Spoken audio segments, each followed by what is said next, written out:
What is it? It's time to go back.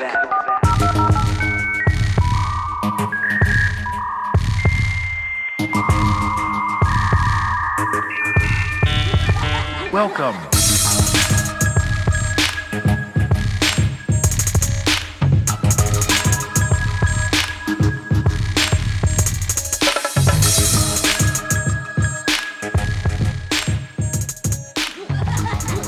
Welcome back to Generation S, a podcast about growing up in the 90s and the early 2000s. Let me put it to you this way. If you played video games where you drove around in very overpowered vehicles trying to blow each other up in the streets of Los Angeles, this podcast is for you. I'm Dan Kemp, joined by my co-host for today, Lou Carnavale. We're doing Mario Kart today? We are not doing Mario Kart today, although I do want to do an episode on Mario Kart specifically in the future. Yes. But no, not today. Today, Lou, we are talking about a game series. Hey, by the way, you know there's a new show coming out called Twisted Metal on Peacock? Did you know that this new TV show is based on a video game from like 1995-ish? Did you know that's actually based on several video games starting in the mid-90s all the way into the early 2000s? Oh, this is fantastic. I absolutely love Twisted Metal, and it's been dormant for so long, and we're about a week or so away at the time of this recording and release time of the new show, so this is super exciting for me and any Twisted Metal fan. Absolutely. Well, and yeah, I've known you for, God, we're coming up on 20 years, which is disgusting in a good way.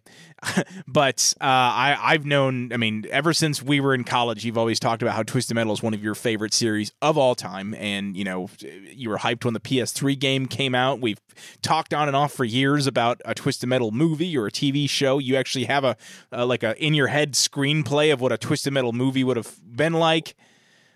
I'm surprised you remember that. That was when I was a kid. Yeah, I know.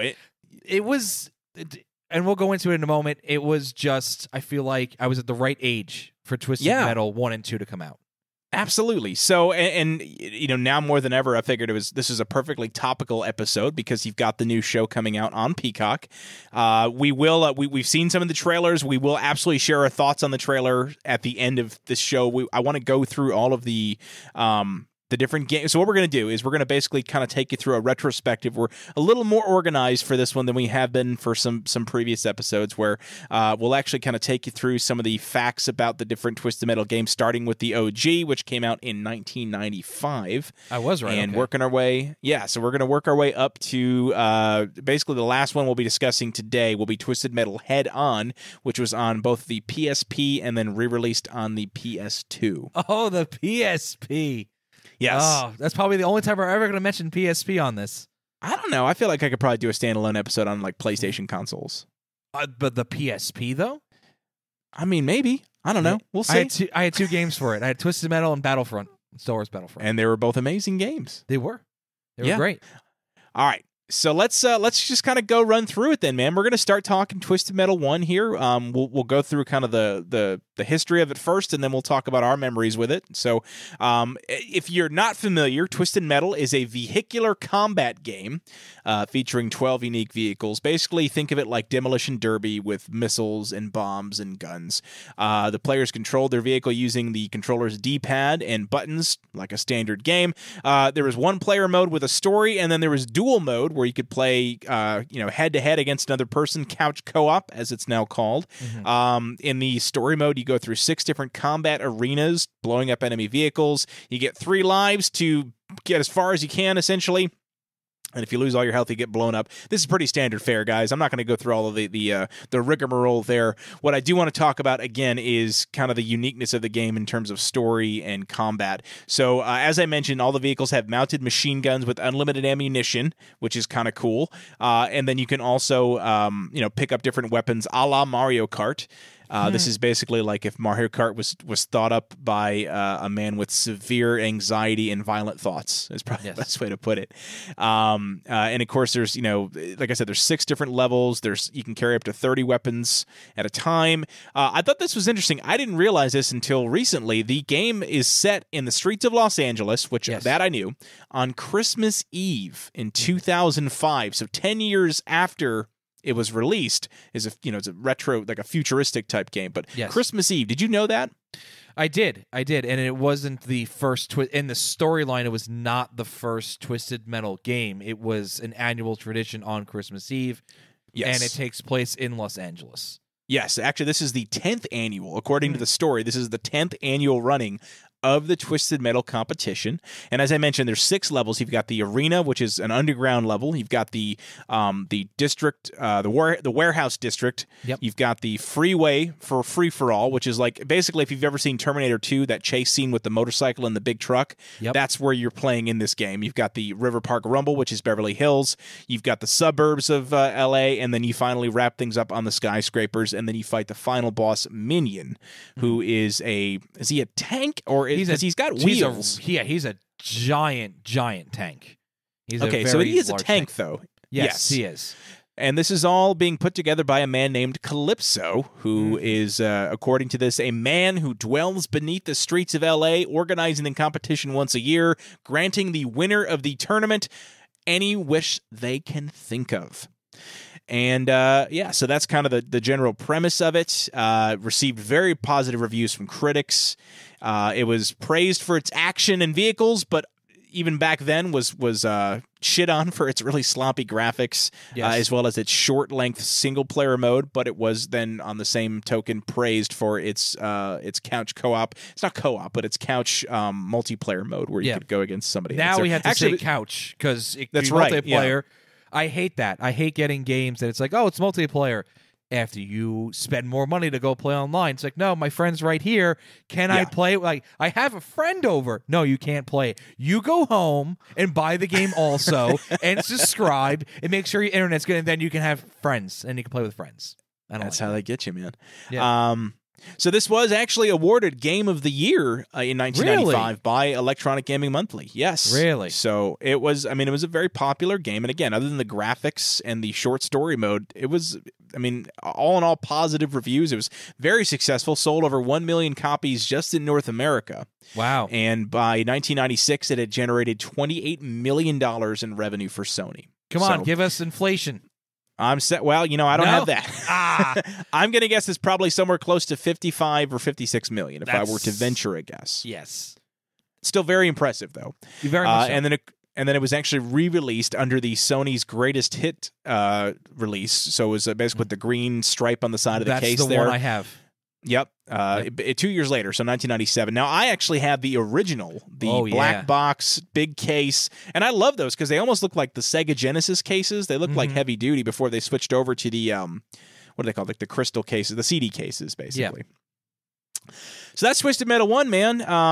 Okay, you kind of talked about it already, that you had the re-release version, but what were your earliest memories? How did you find out about this game? Well, here's spoiler. It wasn't the first one I played. I went backwards. Okay.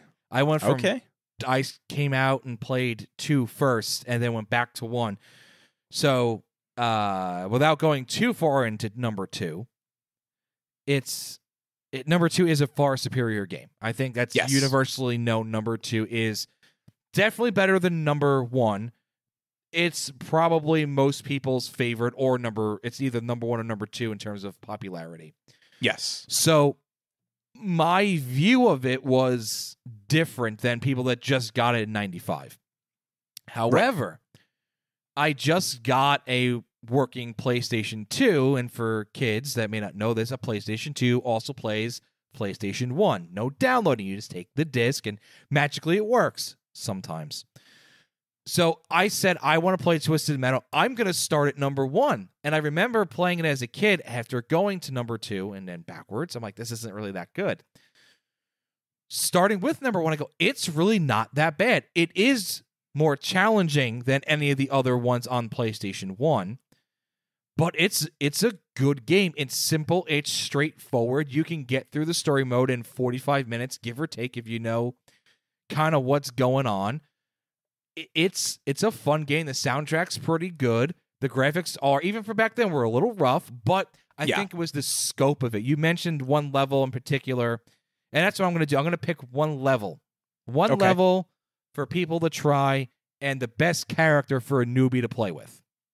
Okay. So if you're going to go do this, pick Yellow Jacket. He's a very evenly matched out car, good armor, good speed, good special weapon. That's as far as deep I was going to go with like actually going into gameplay like that. But the Suburbia level, is massive. Even when I played it last week, and literally last week, I'm like, this level is freaking huge. And for a PlayStation 1, now it's blowing my mind even more because it is. It's a very big level. So it's a fun game. There's a lot of behind the scenes stuff, and I can kind of go through that if you want me to. Sure, yeah, absolutely. About like the name changes and how it came about. So did you know David Jaffe, who created Twisted Metal, also created God of War? I actually knew that from a documentary I watched from another channel that I follow on YouTube, 616 Entertainment. Yes, I did know that. Okay. And then I forget why he got into this, but basically it was just different games that he wanted to play with his friends. He's like, what would be fun to play? Let's make that. Well, that actually, you're kind of onto how they came up with the idea for Twisted Metal. They were sitting in bumper-to-bumper traffic in L.A., and they go, wouldn't it be great to like blow everybody up and go through them? Oh, man, we should make a game about that. Ta-da! Twisted Metal. Wrong. Was not called Twisted Metal. It was first called Urban Assault. And you actually could see some really like early sketches where it says Urban Assault with Sweet Tooth on it.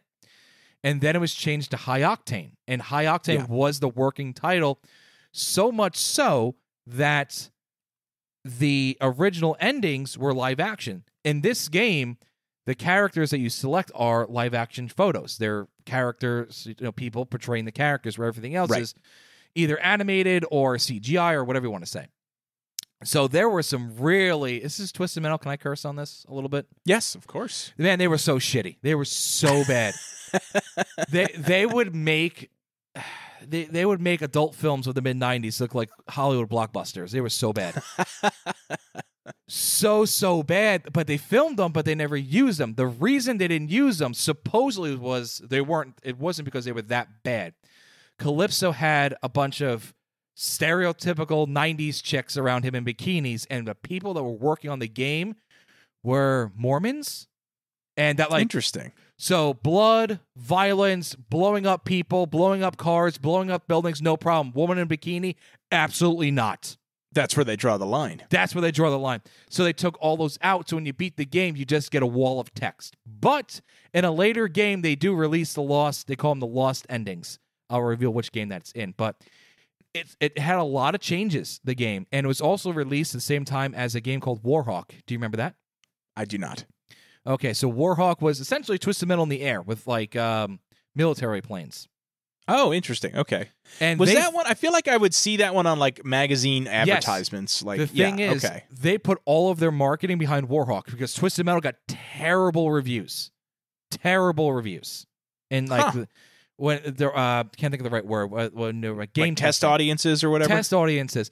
I believe at one point Sony turned around and said, "We want you to use fruit and vegetables instead of missiles, and like make it a funny game." Anyway. Oh boy. It was weird. They put all their money into Warhawk, and Warhawk did okay, but Twisted Metal did amazing. And off we go to number 2. Well, so before we do, I want to touch on those ending videos you had mentioned. Sure. Because I found them on YouTube years ago. I watched them just out of curiosity. And you know what's funny? Because before I knew the videos existed, and I just would see pictures of the characters. Yep. To me, like, that was enough to be like, okay, like some of these guys are like creepy looking or intense looking or whatever. Like it had a certain aura about it to where the characters seemed legit. And then I watched the videos of them, and I feel it almost kind of ruined it for me because like all of a sudden, so like I'll give you an example, Sweet Tooth, right? His picture for the character select screen, he looks like a scary looking clown, right? And then all of a sudden you see that film of him, getting his wish at the end for his ending video, and he's talking and screaming and shouting, and like he just doesn't seem scary to me anymore. You know what I mean? Like it kind of ruined it for me. Yep. But before we move on to 2, I want to do this with every game we do. Okay. I want you to tell me your favorite character to either play as or just your favorite character from the game. Okay, so favorite character from Twisted Metal 1? Yeah. Probably is How about this? Let's go with your go-to. Who do you use in that game? I do use Sweet Tooth in that game. Sweet Tooth. Okay. Yeah. So mine's not Sweet Tooth, actually. Oh, who is it? I like Sweet Tooth. Yeah. My favorite to use is Mr. Grimm. Okay, and his special is deadly. No pun intended. Yes, I mean he's got no armor. He's driving around in a motorcycle for some reason. But yeah, if you launch your special weapon, every character has their own special weapon, and if you launch that at somebody, it's going to take away at least half of their health. It's like a giant skull, and it's pretty big too. Like it's got a big shot, like a spread, I guess. So as long as you can avoid getting hit, he is super deadly. Yes. I'd say like an honorable mention, honestly, one that I used probably toward the end of playing it was Roadkill a lot. Oh, yes. He was a good character. Roadkill was great because his special was really good. I mean, his armor was fine. I think when he ran into you, he did damage because he had the spikes sticking out from him. Yeah, there was a lot of, in number 1 and number 2, there was a lot of ram damage that decreases as literally the games go on. It's less and less. Right, because they want to make it focused more on like the ranged combat and the fun stuff. Essentially, number 2, you could literally win matches with certain characters just running into people. Yes, well, there we go. Let's that's a perfect transition. Let's go ahead and jump in. So, Twisted Metal 2. Yeah, I mean it's a superior game in every way. So we'll start with that. So as a reminder, it's a demolition derby game where players choose a vehicle and engage in battles with opposing drivers in various arenas. Weapons can be obtained through pickups scattered throughout the stage. So that's all pretty much the same. It's once again set in a post-apocalyptic Los Angeles, taking place in multiple locations worldwide as well, by the way. This is the first time they've stepped out of Los Angeles. So you've got arenas in Los Angeles, and then you've got locations all over the world. You could basically, I mean, what I love about this is you could blow up the Eiffel Tower when you go, because Paris is one of the levels. Yep. And I think everyone loves doing that. So the bosses in this game are Minion, who is, you remember from the first game, and then you have Darktooth, who I don't know a lot about, but I'm hoping you do. You can kind of give a rundown on him. It's not Sweet Tooth, is it? It's a different character. No, it's not, and I can run down the levels quick. No notes, folks. No notes. Going in dry. No parachute.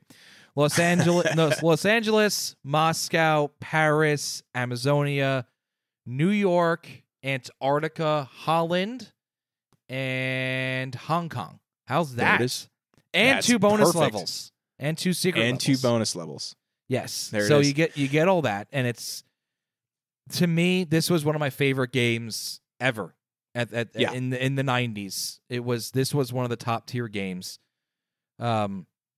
So Darktooth. So I'll go into that quickly. So when you boot up the game, the franchise character is not in the game. Sweet Tooth is not a selectable character. The reason is because the storyline, when you get to the end, Minion's a mid-level boss. He's like halfway through the game. You get to Hong Kong, you win, and this like ginormous, but I mean ginormous, like he's literally the size of like a building. Okay. This truck, and it's, there's no voiceovers in this. It's all text. Basically, it's an old shriveled up man, as he's described, in the truck, saying that you killed my little clown boy. I want him back. That's a direct tie to Twisted Metal 1, because you have Sweet Tooth. We always say Sweet Tooth. Everybody says it's Sweet Tooth. Technically, it's not. It's Sweet Tooth. Sweet Tooth is the name of the truck. Is the name of the truck. It's driven by Needles Kane. Needles Kane is an escaped mental patient in Twisted Metal 1. And also in Twisted Metal 1, Yellow Jacket is driven by Charlie Kane, who's trying to find out what happened to his son 20 years ago. So when you win as Yellow Jacket, you find out that Needles is his son. You killed him. So here we go into number 2. Therefore, Yellow Jacket, Charlie Kane, is the driver of Darktooth. So that's who you're fighting at the end of the game. Okay. So that's it. That's the only storyline they really give you. How he built it, I don't know. But Sweet Tooth is in the game, though. I mean, you can play as Sweet Tooth. You can. You have to unlock him via a code, and the code is actually when you fall off of one of the skyscrapers in the New York level, the lights that you land, because you're supposed to be really high up in the air. When you're falling, you could see a strand of like lights that's supposed to make up another building below you, and it gives you a code. You take that code, you put it in, I believe it's up L1 triangle right, and you get Sweet Tooth to play. And then he's just in the game. You don't have to do that every time. He's just in the game. Of course, you got to do it every time. Every time. Okay. Yep. And then you can also get Minion the same way. Okay. And then I knew you could unlock Minion. I for some reason thought Sweet, because he's on the cover, right? So you'd assume that he's not on the cover. Is he not on the cover of Twisted Metal 2? It's Axel, isn't it? I do not have it in front of me, but I believe it is Axel, Twister, and Hammerhead. Interesting. So I they don't were think trying to. he's- I wonder what. Yeah. I don't think he's even on the back of the box or CD case. Interesting. Because I don't he's. think I mean, he when you is. think of Twisted Metal, you think Sweet Tooth. He's like the mascot character. But this No, is only here we the go. I'm second looking at a one. picture of. Okay. So he is not on the. I mean, it's Axel, but then he's in the logo of it. Oh, you mean that clown thing? The clown head. Yeah, that's Yeah. Sweet Tooth's face. It or is, from but it's not thing. the actual. Well, it could be Darktooth also. I guess it could be Darktooth. That's a good point. But the ice cream truck is not in any of the artwork of the game. Okay. And it's just it's a secret, truly an unlockable character. Yeah. Just Now, by code. what's interesting about this game, we talked about it, it's better in every single way, right? They've improved on the first one. This game was actually given 16 months of development time, which was way more than they gave for the first game. Mhm. And it shows because they started coming up with ideas for this in 1995. I believe the game came out in, 97? Yes, I believe so. Yes. I don't have it in front of me. That's what I thought. Okay. And, of course, very successful. Sold 1.7 million copies in the U.S., it's got a super, like PlayStation has the aggregate score of 86% on game rankings. Everything was praised from the larger levels to the better characters to the intense gameplay. The graphics, they're saying were definitely improved, but the general consensus is they're good. They're not like amazing, but again, we're talking 1997 PS1, so you really can't expect They too were much. average. They were just average at the time. Yep. It was the runner-up, by the way, for the action game of the year from Electronic Gaming Monthly that year. Can I So take it a did guess? not win. I don't have who it won, so I don't so know. if What do you think it is? It's probably Tomb Raider. It probably would be. I Yeah. would think. Yeah. Yeah, Lara 97. Croft's jiggliness got it. I don't think that she wasn't jiggling on the PS1, bro. Oh, I think she was jiggling. Because I've watched the Angry Video Game there when he's reviewing them. He's like, the graphics. He's like, the graphics suck. He's like, oh, I can see her thong and I can see her boobs bounce. Game's terrible though. Oh my. Oh, maybe. We'll have to Million see. views, But- million seller. Lara Croft. But it is it is number 4 on the 100 best video games of all time for Electronic Gaming Monthly. So it in the long run, it's even though it didn't win that year, it's doing okay for itself. And apparently, by the way, there was a lawsuit against the creators of Twisted Metal from a company called Frosty Treats due to trademark infringement on the term Frosty Treat. I believe that is used in this game. Probably I think it's in like remember one of the weapons or maybe in like the description of Sweet Tooth. maybe. Okay, that could be. So, I mean, I could talk so the about first this time game I could talk about this game the entire podcast. So I gotta. Oh, I know I you gotta can. watch my length of what I'm going to talk about with this. No, I know you're gonna. Well, and I know you've got a lot of stuff planned for YouTube, and a lot of it's Twisted Metal 2 centric. Yes. So I know that's in the works here. So make sure you check out our YouTube channel. There you go. Look at that shameless plug. Yay! All right. So as far as memories go, let's talk about that because I have my earliest memories. Actually, my earliest memories of this game were on a demo disc. I didn't Me own too. this game. Yeah. Oh, it was okay. It was like the underground disc or whatever it was. That It came with like all the different- PlayStation Magazine, and you put the Yeah, disc in. I It had think- like all or- like the little screens had like 10 TV the different screens. video clips. Yes. Yes. And speaking of which, okay, totally going to jump on a soapbox for a second. You know what pissed me off about those demo discs? Not all of the games were demos. Like some of them were just videos. literally video trailers. I You couldn't think play them. Now, did you play Twisted Metal or did you watch it? No, I played Twisted Metal 2 as a demo. But see, now I watched it, and it was okay. hidden. No. It was hidden. I had to like No, hit this- L1 on like one of the screens, and the screen would turn, and there would be a quick little code. So then I keep Oh, turning no. and turning and turning it. Like, This was one that you could only play. Actually, I'm trying to think who you could play. You could only play as Axel and like one other person. I'm and you gonna could go only on a- play in the Amazon. Really? I'm gonna say it was probably Roadkill, just because he I was the can't first remember. character that came up. Honestly, yeah, I honestly can't remember, but I do. That was my first. So, like I said, I may have owned it later, but I don't remember owning this one. I owned Twisted Metal 1. I never owned Twisted Metal 2, and then we're going to talk about it in a second. But I did own Twisted Metal 3. So, but what about you? So you mentioned you had this one before you had Twisted Metal 1. So how did Yes. you come into possession of Twisted Metal 2, Ugh. other than the demo disc? I think I played at a friend's house. Okay. I think that's how I came about it. I do remember the commercials, which are actually on our YouTube page also. But I really don't remember. I just remember I remember I got it for Easter, and nothing says Happy Easter from a Catholic like having Twisted Metal 2 in your Easter basket. That's right. Absolutely. Yeah, it was great. totally normal parents. Love you guys. But I loved it. It was the right game at the right time. I was the right age to not just play a game, but like get immersed in it. And it wasn't too dark. I mean, yes, it's dark. There's things exploding and you're running over pedestrians, but it's not like where we're going down the road and like 10 years later or so. Or like even like other car games. It's not Grand Theft Auto 3, right? Yeah. Or Vice City, you know what I mean? So it's violent, but it's still the graphics are not quite there. It's what's the word? It's like it's silly though. It is still a silly game. Let's be honest. Yeah, especially with the endings are, for the most part there. So here's a couple of things about the game that you may not know. Okay. The first thing is the second to last level, which is Holland. In the beta, it's actually called Denmark. There you go. Now you know. Those are two different countries, by the way. I don't know if they knew that. I don't know. It was just called Denmark. That was really, in terms of levels, that was really it for the big changes. Yeah. Vehicle-wise, not a lot of changes either from the beta that I was able to do my research with. I personally love the music in the game. I think it's very good. You have 2 bonus levels, so you can only play in multiplayer.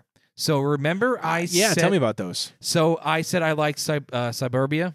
Am I saying that right? Yes, the Beverly Hills Suburbia or whatever it was. Yeah. Yes, they're really big level where it's like you have like a pit area, and then you're in the suburbs, and then you're also like on a freeway. Yep. Remember that for another game we're going to talk about down the road, how everything was connected. Okay. That game, that level is one of the hidden levels in multiplayer for Twisted Metal 2. So that's cool. And then also is a level from Jet Moto. That's actually in the game also. Oh, yeah. So that's cool also. So that's a fun That was thing. another one I played on the demo disc, by the way, was Jet Moto. It was a great game. Character that was cut was Darkseid. Oh, I remember. That was the big Mack truck from the first game. Now, when you watch the intro to the game, Twisted Metal 2, it's all like 30 seconds, not even, probably 15 seconds. When the missile is going towards like the wall to blow up, you will see Darkseid on the right side. Yeah. When you go I wonder where they cut him then. I don't know. It was supposed to be a boss level, I think maybe of Paris. I'm not entirely sure, but I know it was cut from the game. When you go to the options menu, it's clear as day. Darkseid is in the options menu. Like you can see the truck in the background. Right. So that was there also. I love this game. I think it's fantastic. I like I said, I could talk about this way too much. We got other ones to get to, but if you had to play one, this is the one to play. Other people are going to say Black. I say this is the Twisted Metal game, and so do the creators. They said this is the definitive Twisted Metal game. Yeah. No, I mean, it's certainly the most well-known. I think the most commercially successful. Maybe not, but I'm pretty sure it's up there. All right. So then who is your favorite character to play as in Twisted Metal 2? Outlaw 2. Okay. Now, why? Just the good weapon or? She's quick. She's pretty good speed, pretty good armor, pretty good special. But the thing is, her special is like a taser comes out of like her roof. Yeah. So you can literally just use your turbo and go right past somebody, hit him with your taser, and keep going. You actually don't have to stop. Oh, nice. So okay, you can so it's run just, right by them. You keep moving. Mm-hmm. Okay. So my favorite, certainly not the best character, but I love him, is Axel. Axel, his ramming. So fun thing is, if you pick Minion, who everybody picked, he was fantastic. Right. Axel's ram power is almost the same as Minion's, which is crazy. It was, but his armor sucks. Yeah. He's like Mr. Grimm level. But you know what? My favorite thing about playing as Axel is that when you got damaged, like the arm, because he didn't have it, yes. The arm comes off, right? Because he doesn't have like a full car. So basically, Axel, if you don't remember this guy, he was a dude who's got his arms stuck in these giant wheels, and he was an Axel, and he literally had to drive that around. And I think his wish was to get his arms back or something. But I never beat the game, so I don't know. But when he took damage, because he's not in a car. So he's not getting banged up like that, but so they got to give him something to show damage. So they literally just blow his arms off, and then you're just kind of moving around with no arms. And I just love that so much. I just thought he was the coolest looking character ever. So I'll end with this. My least favorite character in the game to play as was Grasshopper. Okay. turns It's out like a that dune she's buggy or something, right? Yes, she turns out that she's like one of the most important characters, other than probably Sweet Tooth. Needles, excuse me. In the game, or the franchise, there was a Twisted Metal 2 comic that was released, and it is super, super hard to find. Like, if you see it on eBay, you're going to be paying hundreds of dollars for this. It explains how Calypso got his powers, why Grasshopper is in the game, who she is. You're not going to be able to find it. And if you can find it and you can purchase it, God bless. Otherwise, you're going to have to find a PDF of it online. It's not hard. You can give it a Goog, and you can find it really easily. Twisted Metal 2 comic. And if you like the game, you're going to like the comic. It's really cool. Yeah. Okay. All right. Well, then we move on now to a somewhat controversial sequel I'm getting in angry. Twisted Metal 3. Well, and it's controversial because essentially what happened was I forget why it happened, but long story short, the development for Twisted Metal 1 and 2 was done by that external studio whose name is Single Track. Single Track, that's what it was. Single Track Studios made Twisted Metal 1 and Twisted Metal 2. Twisted Metal 3 was actually made by Sony's in-house studio, also known as 989 Studios. 989 Studios, exactly. Yes. And so they had the game engine, like the code from Twisted Metal 2. So the gameplay is going to be very similar, but there's definitely some changes they made in the third installment, which came out November 10th, 1998. It is still, once again, a drive around and shoot things kind of game. You still got Calypso giving you a wish if you win the story mode. New things in this game. Obviously, you have some new characters, but also a bitchin' soundtrack by none other than Rob Zombie. My man. This is the reason you love Rob Zombie, right? It's from Twisted Metal 3. I put in Twisted Metal 3, and Meet the Creeper was the intro song, and actually had, for the time, the CGI intro was pretty good. Yes. It was pretty good. So the intro was good, and the soundtrack was awesome, and then I pressed start. And then it went all downhill. Like we say in wrestling, this guy was great, and then the bell rang. Like, shit. So you've got your standard, your tournament mode, they're calling it this time, which is the story mode, and then you've also got the multiplayer deathmatch mode. There's 8 levels in single player mode, including my favorite level, which is the North Pole. By the way, I just think it's lovely because you're playing at the North Pole and you get to blow up Santa's workshop. Fun fact: that is the instrumental version of "More Human Than Human" by White Zombie. Oh, Rob Zombie's band. There you go. Yeah, they kind of remixed it a little bit to give it some jingle bells. Literally, jingle bells are in it. Yeah, I do. That was a good level, though. Yes. And of course, as you go through the levels, all the enemies' difficulty goes up. You can have a computer-assisted ally, apparently. I didn't realize that. That was cool. I will say that was pretty cool. Yep. So that was fun. I mean, it's pretty standard fare here. You have different iconic locations. I mentioned the North Pole. I think Washington, D.C. is one of them. Correct, yes. There's not much else to say other than the fact that it still sold very well, 1.14 million copies in the U.S., but received mixed reviews from critics with criticisms on both physics and level design. So, I mean, yeah, that's Twisted Metal 3 in a nutshell, and let's just get it out there, man. Why do you hate this game so much? Or maybe not hate. Maybe hate's a strong word. I don't want to assume. Hate is a strong word. The Twisted Metal 1 was good. Twisted Metal 2 is great. So you're expecting to be equal at minimum. Minimum, you're saying, well, it's going to be like Twisted Metal 2. It wasn't. Okay. Well, how bad did it get? It's not unplayable. It just feels like everything you did in Twisted Metal 2 felt like it had impact. Like the most basic attack felt like it had a smash to it. Right. It felt like it had an impact. You ram somebody, you felt that. You ram somebody, they would flip, and then they would be on the top of their car, and it would literally go into the ground and reverse itself and shoot up from the ground. And that happened all the time. All the time. The characters were... yes, it's Twisted Metal. They're stupid. Flower Power was in it. That's a great character. I remember Flower Power. What was the name of that dude that was like a skateboarding dude or something? It was that's in Twisted Metal 4, Pizza Boy. Oh, it was? Yes. Okay. All right, because I remember Twisted Flower Metal Power. Yeah, Twisted Metal 3 also had Granny Smith, a grandma who was in the competition driving a monster truck because Twisted Metal interrupted her TV shows. So that's Okay, awesome. that's yeah. It was a little weird, but it wasn't. What was the name of the? Okay, what's the name of the monster truck? Because the monster truck has been in several Hammerhead. of their games. Hammerhead, that's what it was. Yeah, Hammerhead was in 1, 2, and 3. Actually, fun fact. You know what? I made a evolution of Hammerhead short. I will release it Absolutely. when this comes out. Yeah, he's been in a Perfect. few games. Well, because Granny Smith drove Hammerhead. Right. It just didn't have any impact, and the wishes, because there's usually a spin on what you asked Calypso for. You know, Right. in Twisted Metal 1, Outlaw wins, and he goes, "I want to be in a world free of Twisted Metal," so he sends him out in outer space.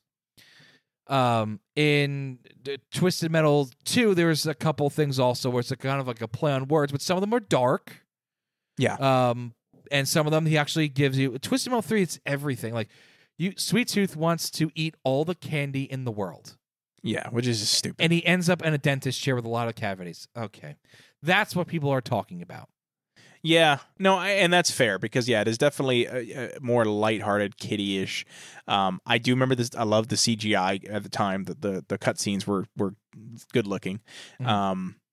But yeah, no, it was. I don't know. As a kid, it's the one I played the most because it was better than Twisted Metal 1 in my opinion, and I didn't own Twisted Metal 2, so this to me was a good sequel. But in hindsight, I would have to agree Twisted Metal 2 is definitely, I think, the best one there. All right. Well, there's not much else to say about Twisted Metal 3, unless you have any more fun facts you wanted to share about it. Really don't. Nothing that I was able to, that really grasped me or grabbed my attention in my research of betas and stuff like that. Twisted Metal 4's beta, holy crap, was that a wreck. That was a wreck. That game was being worked on in a beta stage like a few weeks before it was released. Like, it was not a finished product when it was released. Oh, wow. Okay. It was, well, sorry, I shouldn't say that. It was very close to, from beta to final version. Yeah. All right. Well, listen, before we get to Twisted Metal 4, we've been doing the favorite characters. Who was your go-to character Twisted Metal 3? God. Jeez. I for some reason Spectre is jumping into my head right now because he was blue in this. Yes. Yeah, because he was white in the first one. Yeah, and now he was blue. So yeah, I think it's that one. Number 4 is much easier for me. I think that number 3 is probably the one I put the least amount of work into. Okay, I will say one thing though. I'm going to give him some props. Okay. The character artwork when selecting a character was pretty awesome. I agree. Yeah. No, it was. I think the select screen looked really good. Yeah, I liked that. So the best thing about Twisted Metal 3 is the artwork, not the CGI, the actual artwork, right, and the soundtrack and the music. Yeah, yes. Of course. Now, so my favorite character, by the way, was Outlaw. That's the one I used the most in this. Oh, one. really? I really liked Outlaw in this one as well. But did you own Twisted Metal 3? I owned them all. Still have them all. You did own all of them. Okay. Yes. All right. No, I take that back. We're going to discuss one game I recently got like 2 weeks ago. Okay. Well, perfect. Well, before we get there, let's move on to Twisted Metal 4. So, by the way, there's 6 Twisted Metal games here that we're going to be talking about, guys. This is crazy. So we're halfway there. We're halfway home. We're getting there. Twisted Metal 4 came out in November of 1999. So I believe, barely a year after Twisted Metal 3?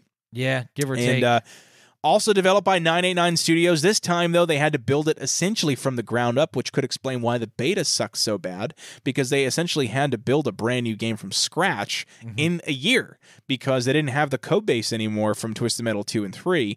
So they had to kind of revamp it all. As I mentioned, it's the 4th installment. It's the second and final developed by 989 Studios. This one brings Sweet Tooth back into the fold. His goal in this one is to overthrow Calypso and take control of the Twisted Metal competition. This one actually did receive positive reviews, though, with praises of level design improvement compared to Twisted Metal 3, as well as the physics system and the music. So. Exactly. And so everything else is pretty much the same general premise. All in all, it's been said that it improves on all the shortcomings of Twisted Metal 3, including, again, the better physics, smoother gameplay, better AI, and the storyline with Twisted Metal, with Sweet Tooth overthrowing Calypso, which is just hadn't happened before. So I never played this game, so I literally cannot say. I've never even seen it played on a TV. Like Really? I don't even know it. I never have. I don't even know what this game looks like. Okay. So I got nothing here. If you want to talk about your experience with it. So when you boot it up, let's go back to Twisted Metal 1. It was the 10th annual Twisted Metal competition on Christmas Eve. Number 2, you could tell.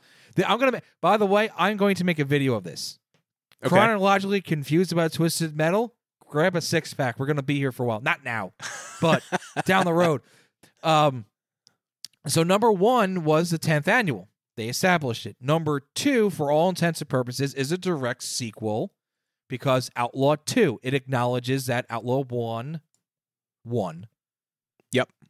The first Twisted Metal, won the previous year's Twisted Metal.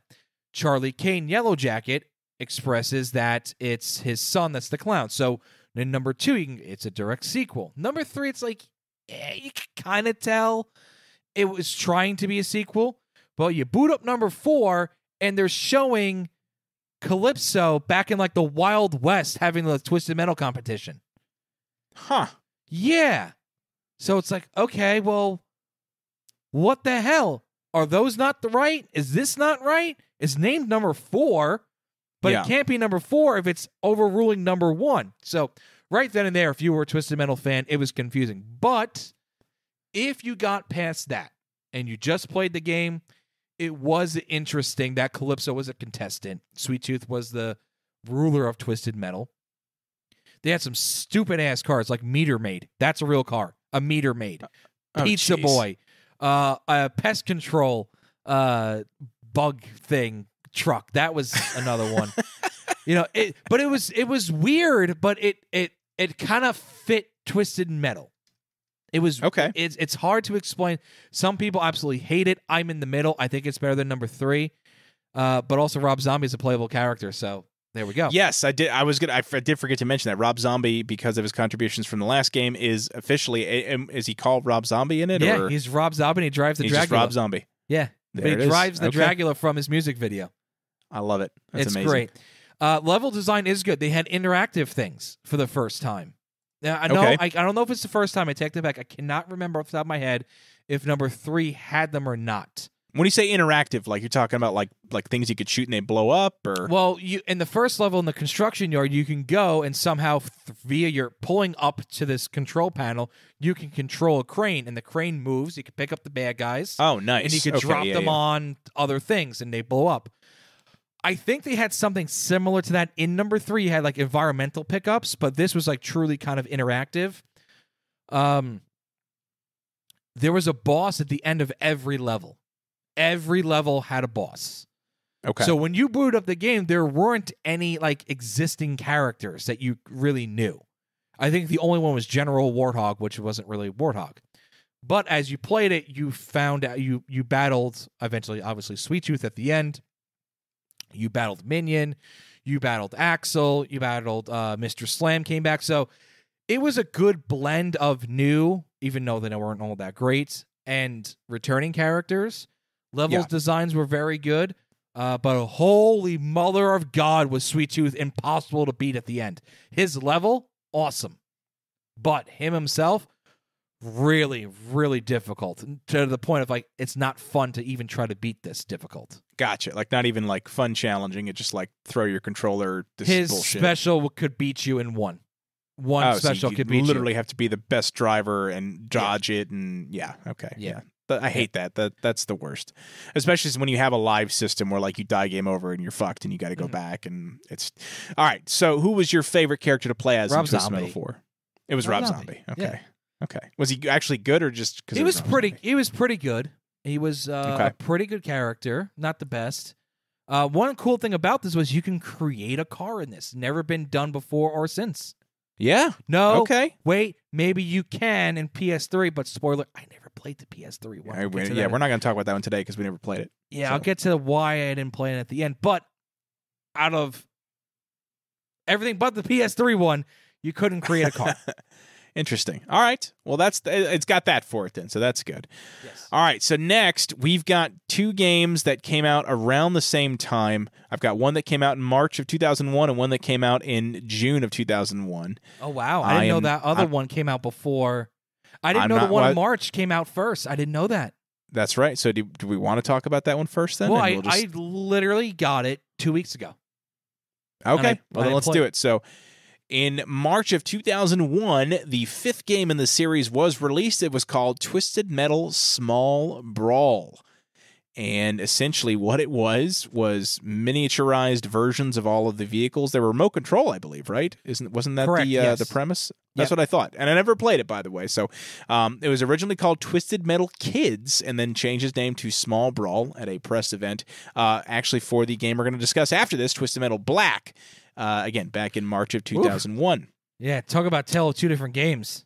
Well, and I'm sure our discussions on both of these will be very different. So, in general, it uses a very similar physics engine to Twisted Metal 2, believe it or not, but got very mixed reviews from critics. People felt it was just way too childish. Play Magazine, so this is funny, they referred to the game as where Martha Stewart's evil siblings reside. Apparently is what this game was compared to. Well, you do play around in a kitchen, so that could be it. There it is. There was criticisms for unfinished graphics, the lack of depth in game upgrades, a step in the wrong direction from the official PlayStation magazine. They reviewed it very poorly. They felt it was slow, lacking a sense of speed. The graphics were appalling. You name it, this game got every kind of shit on it imaginable. Now, that being said, there's not much else to say about it because I've never played it. You just played it for the first time recently in 2023. So that being said, Lou, what are your thoughts on Twisted Metal Small Brawl? I agree with everything they said. It does move very slow. The graphics are, even for a PS1, but PS2's out at this time, very bad. Okay. It was a bare bones game. Now, however, hindsight 2020, if this is March and if you don't know what's coming out in 2 to 3 months from after this game's released, you're gonna go, what the hell is this? Right. We just went through 989 Studios, and now we're getting a new Twisted Metal game, and this is what we get. If you knew what was coming, or now in hindsight, 2023, you can just play it for what it is, which is almost like a opposite end of the spectrum. We're going to go dark. We're going to go really friggin' dark. So go really light with one. Make it a budget game, so to speak. If you take it for what it is a kid's game. It's a kiddie-ish, most kid-friendly Twisted Metal game. Yeah. It's a more budget-friendly game on the PS1, like PSONE, not the PlayStation 1. This is the commercial shows like this PlayStation 1 Slim. If you take it for what it's worth, it's not terrible.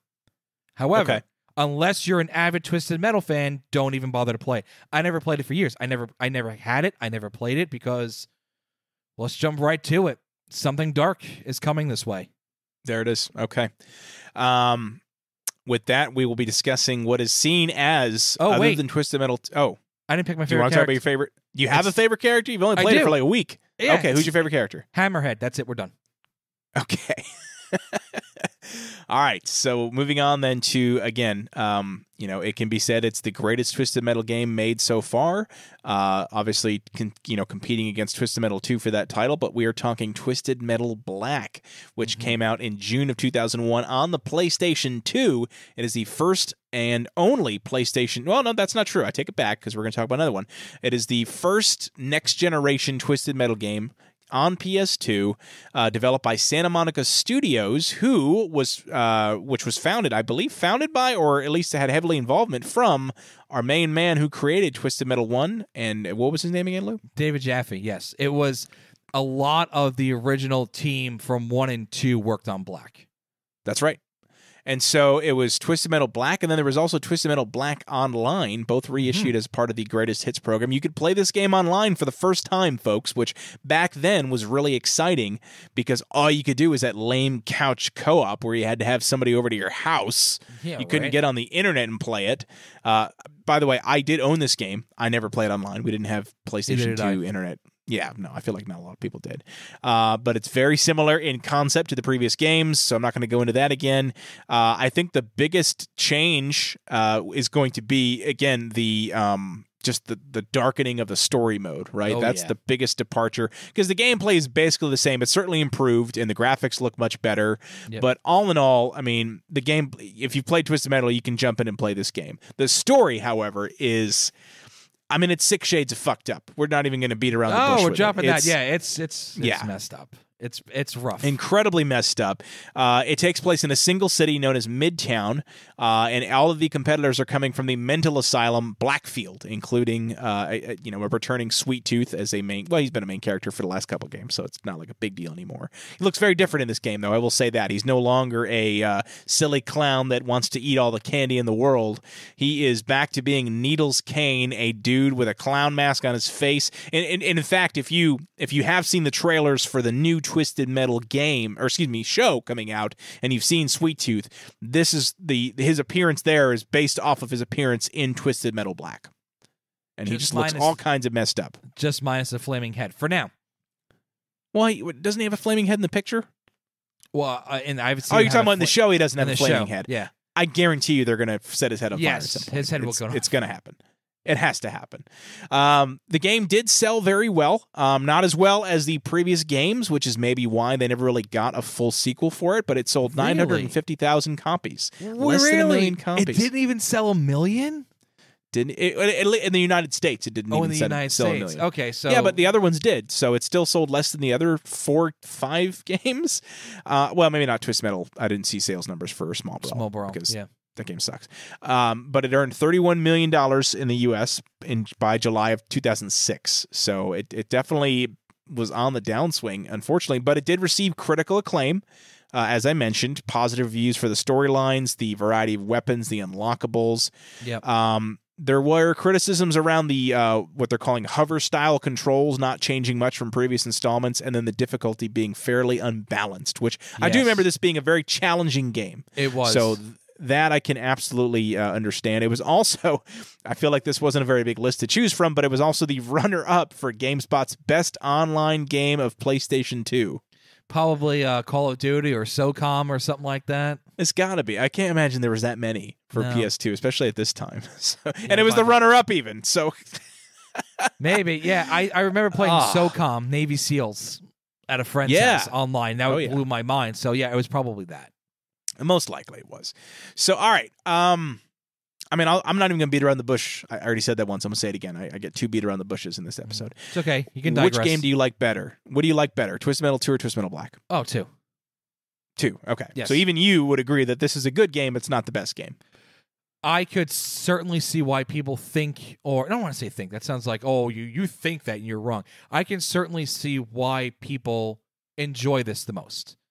Okay. It's definitely number 2 for me. It is. Yeah. But everything you said, is it dark? It's very dark. It is. There are some things, and, we've touched on things. We're from a different generation. We're Generation S. That's right. But even for back then, where things were dark and grimy in your video games, it was gory, bloody. Yes. It suggested a lot of things that were not good. Like, they had to remove things, and things I do not want to talk about on here. Go look up Preacher, deleted scenes. Okay? Wow. So there's things that were cut out that I don't want to discuss, even bring up, because it was that bad. It was essentially a horror movie with machine guns and cars. It legitimately was no a horror longer movie. silly, which this was the first and honestly at this point I think only time they've ever gone the route of being totally humorless. I mean, unless you've got a really dark sense of humor. Yeah, no, this is meant to be very, essentially, it's black. It's the black version. It's the black sheep of Twisted Metal. But it was very confusing because you had 1 and 2, which you knew were established. 3 tried to be established in terms of a storyline. Yeah. 4 came out and like, what the hell is going on? And then Black came out and you're like, what is this? Yeah. Because it was so radically different. Not in terms of, because visually, the game, it's a good-looking game. Yes. But it's dark in tone, but it's also dark in presentation. Like, it's actually a dark looking game. Like everything's it's like grungy and dirty, and yeah. You're not. I don't think you see any colors of like green or purple. Like those colors do not exist. It's black, it's all brown, and gray. That's it. Yeah, that's all you see. You almost like you watch one of those cutscenes or whatever. You just feel like you need to take a shower afterwards. You feel gross. It's like a grindhouse. It is. It's exactly right. It's like you're watching an Eli Roth film with cars. It's nasty. Yeah, and I did own this game. I got this one for my birthday back in I guess it would have been, and actually no, I didn't get a PS2 until I was like 16, so I probably got it for my birthday when it was probably cheap at that point, but it was like 2004 or whatever by the time I got it, and I liked it. I didn't play it as much as Twisted Metal 1 or 3, but it was okay. My brother loved it. My brother played it all the time. I think by then I had kind of moved on, though. I wasn't a huge car fan anymore of like car games. You know what I mean? I was big into fighting games. It was it was. Yeah, because, you still have, they haven't really gone away necessarily. And honestly, now, there's a game that came out in the last few years called Rocket League. Have you ever played that game or heard of it? I've heard of it, and I think I played a demo of it. I feel like that game has the perfect engine if they were to make a new Twisted Metal game. Well, they tried to do it on PS3, and meh. Yeah, well, and unfortunately, like I said, we're not talking about that one because that one came out after college or during college, so I feel like that's probably not even... I think it's after college. I think it was. Like, it took forever because they had hyped it up, and then it just took so long to come out, and by the time it did, it was just, I wasn't excited for it. So that's Twisted Metal Black. I'm going to be honest with you, I don't really remember this game, so I couldn't give you a favorite character because I didn't play it that much, but do you have a favorite character from that game? I thought you did play it that much. I played it, but I don't... It's been... I don't have as fond memories of it as I do of the earlier games. Still is the most challenging Twisted Metal game. So I had to pick Sweet Tooth because he was probably one of the more overpowering. I'd probably pick Sweet Tooth. Honestly, I do remember using Mr. Grimm in that game, and he looked pretty cool this time around. He was like, So I think probably Mr. Grimm then, if I had to pick one. And he's a staple. Like we didn't talk about the staple characters, but we've mentioned him. But Mr. Grimm is definitely a staple character that's been around for basically everything. Yep, absolutely. And it was a good game, but it didn't get a direct sequel, and we think that's where we're going next. That's what absolutely. So before we talk about the last official game released in our discussion here, let's talk about the canceled sequel for Twisted Metal Black. I believe it was called Twisted Metal Harbor City, right? Correct. Yes. So when this game was planned to come out, it was produced. About half of the game was done, but it got either pushed to the side or they were going to do a dual release with Head On, which is the next game that came out on PSP and then eventually PS2. Mm-hmm. It was... The way they did this was interesting, because I'm actually going to jump ahead if you don't mind for a moment, because then I'll talk about Harbor City, and they eventually now is called Twisted Metal Lost. Because there was such a dramatic change between 1, 2, ignore 3 and 4. That was another thing. Everybody pretty much ignores 3 and 4. You have number 1, number 2, Black, and they're so different. Like, what the hell is this? And then the next real game that came out was Head On. And Head On was a PSP, went to PS2. I played both versions. And it was colorful. It was not cartoony. I mean, it was animated, but it was more along the lines of Twisted Metal 2 in terms of presentation, the characters, the wishes, everything like that. But it's still like, where the hell is Black in all this? And that's when if you play the game, you find out that it's actually like all in Sweet Tooth, Needles Kane's mind. It's not actually a real occurring event. It's just how he sees the world via Minion when you unlock him. I'm not going to go too deep into it, but you do need to know this for where we're going with the last game that they made. So Head On is great. It's a very fun game. It was on the PSP. It was like, I've always said it was like PS 1.5 graphics. Yeah. Better than a PS1. Not quite where Black was with PS2. It's fun. The difficulty is good. It's not as hard as Black, but it's certainly not as easy as Small Brawl. But the thing is, all the characters from number 2 are back. Every character is back. Right. And some original ones, like Crimson Fury from number 1. Where has he been? That's the secret agent guy. Yeah, I loved him. So he's there, and Darktooth's there, but no minion. That makes sense. But Cousin Eddie, I don't know if it's definitely the one from National Lampoon's Christmas. Cousin Eddie's in Twisted Metal Head On. Are you serious? It's called Cousin Eddie, and he drives an RV, Clark. Yeah. Are you serious, Clark? Wow. Yes, I love that. So it's a fun game, but the weird thing is when you play it, you're kind of playing as if that character won Twisted Metal 2. So again, continuity is really bad in this, but suspend your disbelief. It's a silly video game. It's a fun game. When you got the PS2 version, you got the extra, and this is where we're going to pretty much end our review of Twisted Metal as a franchise during our youth. It was the extra Twisted edition, and it had it had an extra level, had an extra character or two, but there was the unreleased sequel to Twisted Metal Black called Harbor City, which was rechristened Twisted Metal Lost. So that was, I think they were trying to do what they did with Small Brawl, but on a bigger and better scale. Small Brawl was kind of for the kids, and Black was for the adults. I think Head On was going to be for the, not as kiddie, but for the younger audiences. The younger audience, yeah. And Harbor City was going to be the dark, gritty. It never got released. There's an urban myth they created themselves that like the plane went down carrying the creators, and then a note came to Sony Studios signed by them if they had perished to release the game. It's just being silly. But the game's in there, and you could play, I think, about 4 levels. Is it a full game, or is it just like part of a game, essentially? It's part of a game. So the physics are all there, because it's basically Twisted Metal Black, just with a new fresh coat of black paint. I think there's about 4 levels. Again, this is off the top of my head, folks. I know that it's not a full game. There's no storylines. You can go pick a character, and you get the little bio. There's one new character called 12 Pack, but everybody from Black is back in it, and same drivers, and it is a direct sequel to Black. But the thing is, they want to call it Harbor City.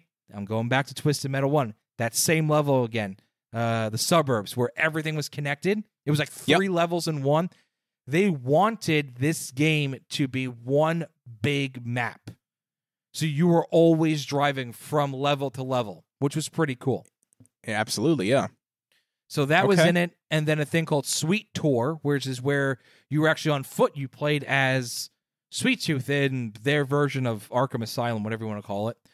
And they didn't finish it, so you ran around the asylum picking up like little Sweet Tooth heads to get like character art and behind the scenes stuff and all that good stuff. So you were supposed to be fighting your way out to get to the actual ice cream truck, and then you would start your adventure. So it had promise, but I never knew why it wasn't released. But now you're telling me it didn't even get 1 million purchases in the United States.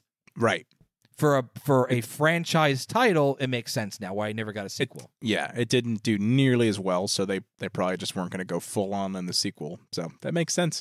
And they just decided to reboot it many years later on the PS3, but we're not talking about that. Now, going back to Twisted Metal Head On, you've pretty much touched on everything I was going to talk about. It came out on the PS2 and the PSP. It was an exclusive to North America. Did you know that? I didn't know that. Is that there? So, as an only available in what it's called. Well, sure. Well, this is Head On. This is not PS. This is not Twisted Metal Black. No. I'm saying it still would hurt their numbers, though. It's sure. Yeah. Oh, absolutely. Yeah. And unfortunately, I don't have sales numbers for Head On. I tried finding them. I couldn't really find anything.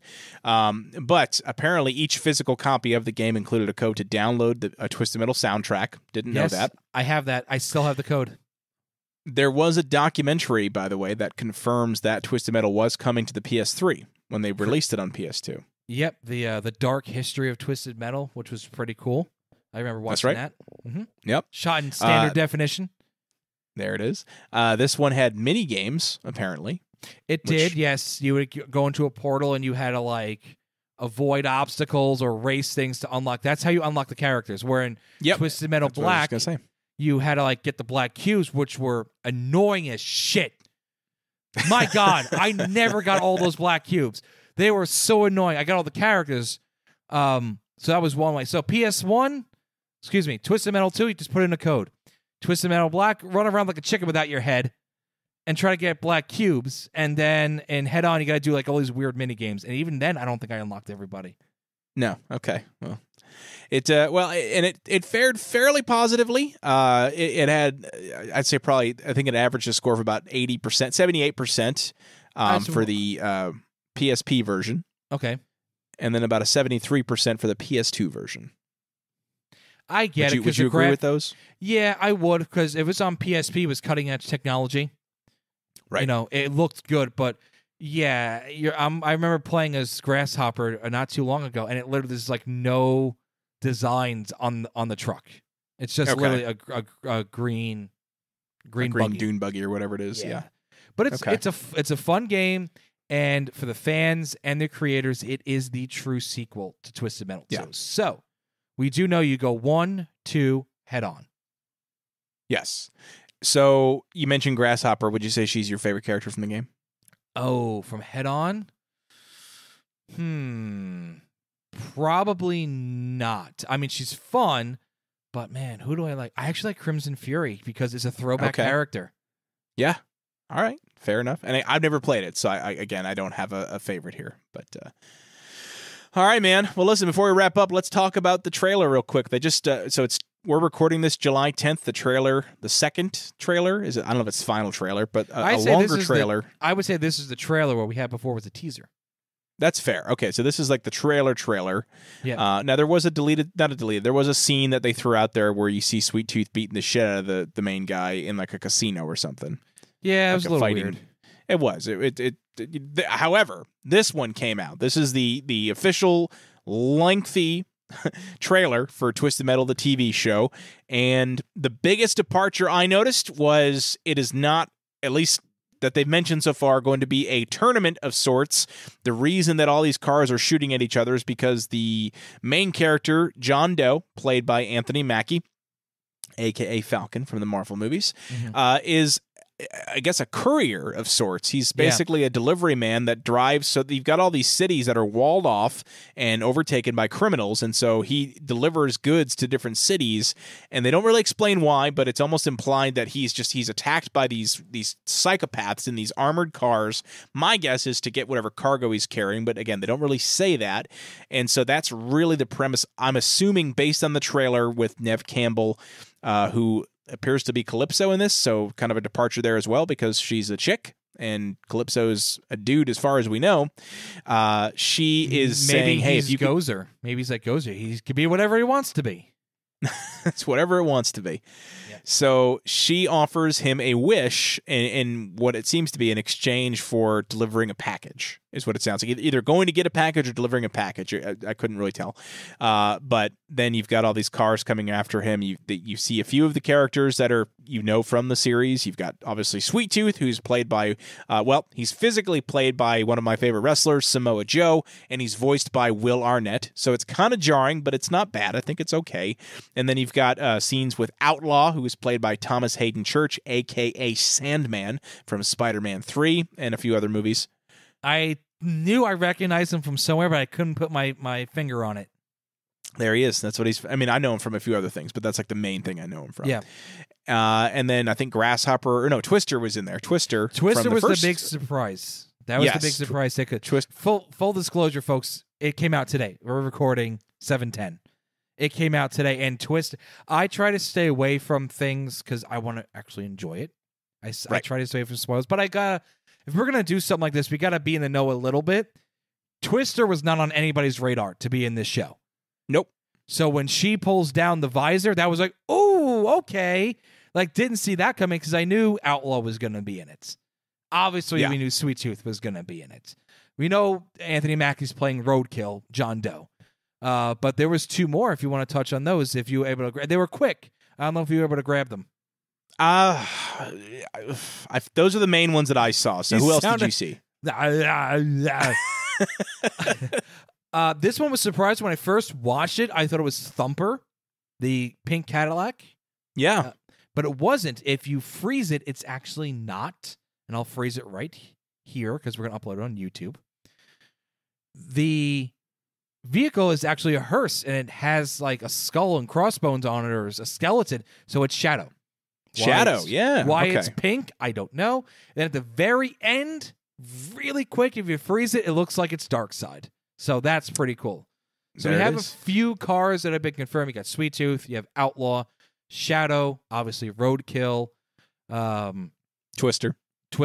and looks like to be Darkseid, something like that. So if you're a Twisted Metal fan, it's exciting because they're staying somewhat loyal to the source material. Yeah, I'm not going to lie. After the initial teaser and then after the fight scene trailer, whatever it was, I was kind of meh. But after seeing this trailer, like, I'm not going to lie, I'm pretty freaking pumped. And I think I've convinced my wife to watch it with me. I think she actually might be into it too. Okay, well that makes it Because she likes even like better. the Fast and the Furious movies and stuff like that. So I think she might get into this. It's all about So, family. And it's if you're all- yeah, Needles Kane, Charlie Kane, Marcus Kane. There it is. And Yep. It will be about family. It looks like it's going to be a mixture of Twisted Metal 2 and Black. Yes. In So terms kind of of that right in the middle. Yeah, storytelling. It's going to be a little different, but, you know, I'm on board. You're going to give me Twisted Metal content. I'm going to try to do it. But it looks like it's a little colorful and a little dark, and Sweet Tooth chopped someone's head off and caught it in midair. I'm like, oh, God. Okay. Yep. So it's got the bloody violence of Twisted Metal Black, and they're all violent, but Twisted Metal Black obviously is the most. Yeah. But it's got the lighthearted humor of the earlier games. So yes, I agree. I think it's going to be, a good combination. So we'll see. I mean, I don't know how many episodes. Do we know how many episodes are coming out? It's like 8 or 10 or something. 8. I think it's 8. 8. It's half hour. that's And usually they say it's half hour too, so it's really. Oh, they're quick. only half hour. So I mean I that. think so. Yeah, it's a streaming show, so it's not going to be more than like 10 or 11 or 12. So I mean, we'll see. But I'm excited. Maybe what we'll do is we'll like try to review them each week for YouTube. We'll put those up. I think that would be kind of cool just to talk about it and share our thoughts. So if you're a Twisted Metal fan listening to this and you want to see more of that, make sure you check out our YouTube channel at Generation S Podcast. And man, anything else you want to touch on with Twisted Metal before we wrap up? I mean, that's a loaded question for me. That's a lot. Anything you can cover in the next 2 minutes before we wrap up? Well, how about I could tell you it's 10 episodes.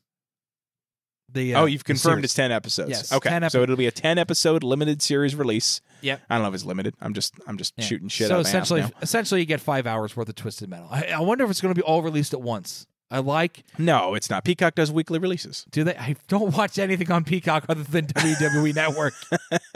Literally, my Peacock, my stuff is like old wrestling from the 80s and 90s, ECW, The Munsters, and The Office. That's it. And Mr. Science Theater 3000. It's actually like nothing from NBC. That's current. Oh, well, there you go. That's saying a lot. I am very excited for this. Growing up with something that you like and it goes dormant and actually comes back. We've done that. You like Turtles a little bit more than I, and I like Power Rangers more than you. But they've never really gone away. They've always there's been a little time of limbo where they're not as big as they once were or big as they were a few years ago, but they never truly went away. I think even for the most part with our game franchises we both like Mario, Sonic, Gears of War, things like that. They never really have gone away. For me, this is a part of me growing up that truly just went away. It went away, like Dan said, we had the PS3 game that really just bombed. I don't know a single person that played it. It's just been gone. And that game was in 2012. Yeah. So that's it's been 11 in and of itself years. 10 years ago. Yeah, a decade of nothing. No video game, no movie, no TV show, no comics, no action figure. How the hell have they never made a Twisted Metal action figure of the cars? Yeah. I don't know. I mean, I think they made action figures in Twisted Metal Black, like the characters. I don't. So I remember seeing those, and it could be like one of those Mandela effect things, but I feel like they had figures. They did make one of Sweet Tooth that a friend gifted me. That's what I thought. Yeah, but that was just it. It was that one, and they made a Funko Pop of the truck. That's it. That's it. So now I'm probably gonna get my wish. I'm gonna get too much crap to buy. And I'm gonna have to watch my budget, but I'm hoping it does good for the sake of getting a video game. Yeah. And even if it's just an HD collection of 1, 2, and Head On, fine. That would be fine with me. Or 1, 2, head on, black, or whatever, if I can get some sort of game to play, I would be very, very happy with it. All right. Well, there it is. Well, it's coming out soon, folks. 17 days from the day of recording. So depending on when you're listening to this, maybe it's already out. But I'm hoping you're listening to these shows as they come out along the way and are along for the journey. So with that, we're going to wrap things up here. Now, before we go, I want to make sure I plug that YouTube channel one more time. It's at Generation S Podcast. If you just search Generation S, we should pop up. We're pretty close to the top now. Our numbers are growing, so we're getting a little more popular. We've got some great content on there. Big chunk of stuff is Power Rangers, but now we've got some weekly released shows that I've been producing. One of which is called No Continues, where I play old school video games and get as far as I can until I die game over. Because once I do, that's it. No continues. So, based on that, not to steal your thunder, Mr. No Continue, I am going to be uploading Twisted Metal 2 playthroughs, not No Continues. No. So, it's not going to be the long playthrough of I'm going to play as Sweet Tooth, and I'm going to play every level, and then I'm going to play it as Shadow, and then I'm going to do it as Grasshopper. What I'm doing is I'm taking a character and putting it in a specific level. So the first one's going to be Sweet Tooth in Los Angeles. And I'm going to give you some history, a little bit more detail than we did today on today's show. It's more broad. But in that episode, or these episodes, I'll give you some information about the character, the vehicle that's in the game, and then the behind-the-scenes stuff of it, and of the stage as well. And we'll go down the line. We'll do all the characters. Was able to map it out a certain way. For certain cars, they get a quick boss battle and they're done. But you'll see every character in every level, and you'll get the knowledge of that.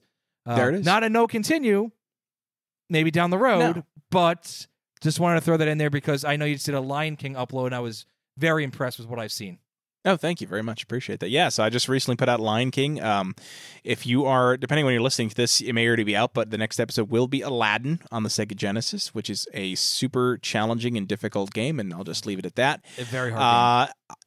We've also got another weekly show that comes out every Sunday morning. It is Generation S Pro Wrestling, throwback throwdowns with your favorite 90s and 2000s icons, and it's just a fun show. Lou and I commentate. We basically simulate these video game matches with celebrity characters from the 90s, and we do match commentaries. So if you like that kind of thing, they're short videos, maybe 5 to 10 minutes long each, and they're just we have a blast. We're going to actually record a few more of those after we wrap up with this because they're just so much fun to do. So that being said, make sure if you like this podcast, guys, put the word out there. Tell a friend, tell a family member, somebody else who grew up in our generation. Make sure they know about this show, and make sure, if you can, just leave a quick review on iTunes, leave a star ranking on Spotify, something quick, just because what that does, I think, is it gets us visible on the rankings for other podcasts, for other people to check us out. So if you're not going to tell somebody else about it, leave a review so that other people that you don't know can find out about it as well.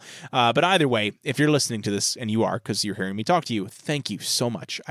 Every week I say this, and truly I appreciate this. I didn't realize last week's episode was episode 50 that I did with Beth, so that's a big milestone. Wow. Yeah, okay. Officially 50 episodes. I guess technically one of them is the trailer. So you know what that means? This is the 50th official, full-length episode that we have done, Lou.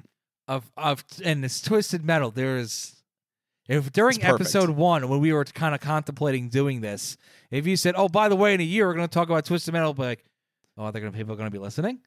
And are you sure you want me to talk about Twisted Metal?" So thank you, everybody. Thank you.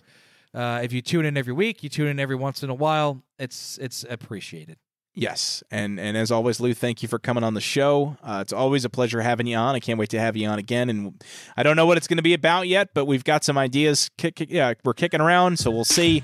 But that's it, guys. Thank you so much for listening, and as always, we'll talk to you soon. Goodbye.